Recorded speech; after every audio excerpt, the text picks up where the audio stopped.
Մեր գործընկերներից կան մարդիկ, որոնք իրենց կյանքում, անձնական կյանքում շատ լավ էլ կորուստներ են ունեցել, ոչ թե մարդկային, փառք Աստծո, այլ նյութական, ընտանիքի անդամների հետ լարումներ այս ընթացքում, շատ լուրջ դեպքեր կան, միջադեպեր կան ներընտանեկան, ամուսիններ կան, որ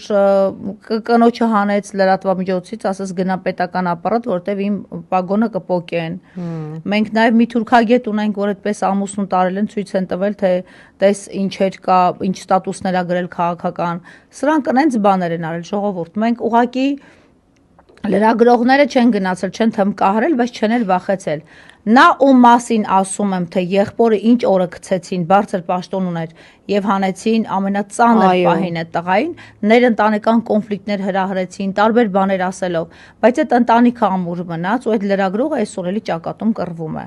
Ես չեմ ասի անունը, չգիտեմ որտեվ թույլտվությունը չունեմ։ Մի հանրայնացրու, եթե չունես